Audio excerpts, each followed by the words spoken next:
What's going on, guys? Sam Adams here, and today we're going to be talking about the Titanfall 2 teaser trailer, and more specifically we're going to be talking about Titanfall 2 and why I think that it could definitely be a game changer for the first-person shooter genre this time around. It didn't really have that big of an impact as it was a new IP a couple of years ago when it was released on the Xbox One, Xbox 360, and PC exclusively, which we'll talk about that aspect of it in a minute, but it was a really good game. Now, I have been playing a good bit of Titanfall, as you can see by the gameplay, over the course of the past couple of days, and I have to say that I was really impressed, and I was kind of disappointed that I didn't play the game extensively earlier. Now, a couple of years ago, whenever I did buy my Xbox One bundle, I have to admit that Titanfall was included with that package, and I didn't play it nearly as much as I should have. I only put about 2 or 3 hours into the game before I kind of was just switching over to Halo, because that's what I bought the Xbox One for pretty much exclusively, and that's kind of an oversight on my part, because I didn't realize how great of a game Titanfall actually is, and I ended up falling in love with it over the course of the past couple of days,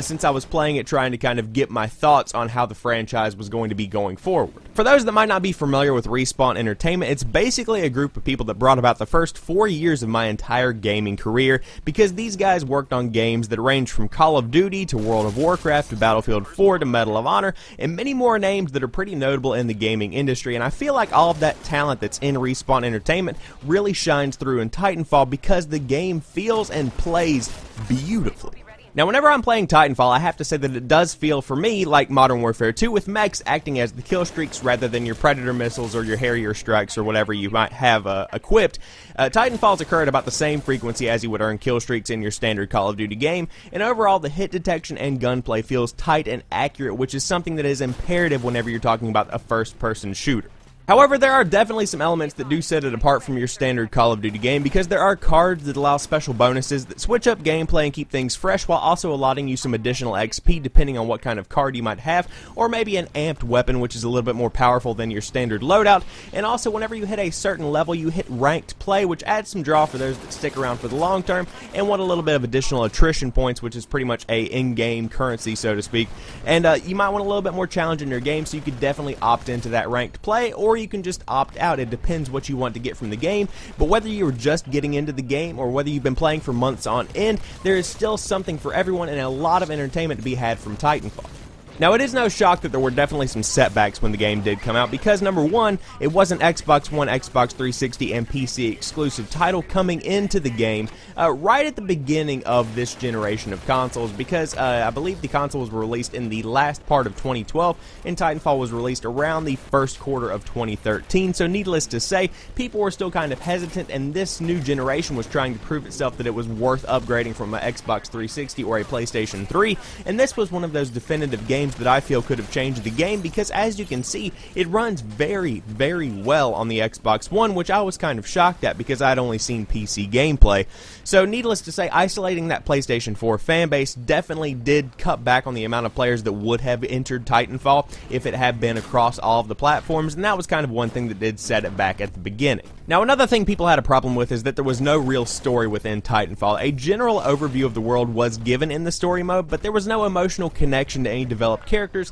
and there really wasn't any plot. The world was so rich, yet there was so much left to be desired at the end of the day. With the new trailer being released, it appears that one of these issues has already been resolved, because in the title it says that the game is going to be coming to the PlayStation 4, the Xbox One, and the PC, and that is awesome for Titanfall 2, because although the game wasn't widely successful, it was still moderately successful and still pretty fresh in a lot of people's minds even today. So now that the name Titanfall actually carries weight with it, there are going to be more people trying out the franchise for the first time on the PlayStation 4 to see what they missed out on not being on Xbox One at the beginning of the console generation, and that is definitely going to impact the player base in the long run. Now, as far as the campaign goes, according to an article on Forbes, Jesse Stern, the lead writer for Respawn Entertainment, has hinted that the story for Titanfall 2 is going to be much more in-depth than the non-existent story of Titanfall 1, and even saying that a potential TV show may be in the works with Lionhead TV, which is something that I personally believe would be a huge mistake, because for me it brings back bad memories of Defiance, and for those that don't remember Defiance,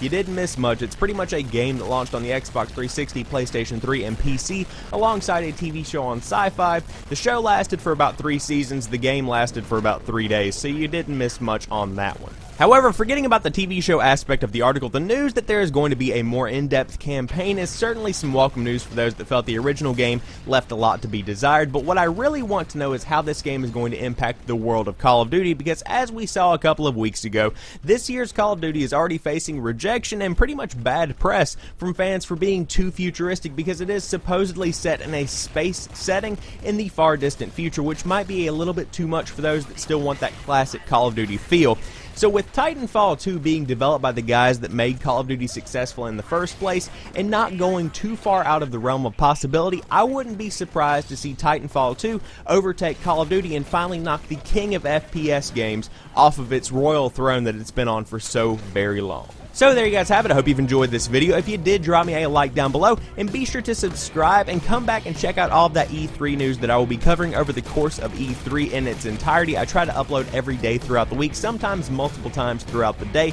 depending on what is going on. And of course, we will be talking about this Titanfall 2 gameplay, which is, like I said, going to be released on June the 12th, which is going to be a great time, and I can't wait to see what the game does have in store. But if you are new to the channel, be sure to check out some of my other videos. I upload new stuff like 3 or 4 days a week, and of course I stream live on Twitch, and the links for all of this stuff is in the description box down below. But as for right now, I want to thank each and every one of you guys for watching this particular video. I'll talk to you soon. Peace.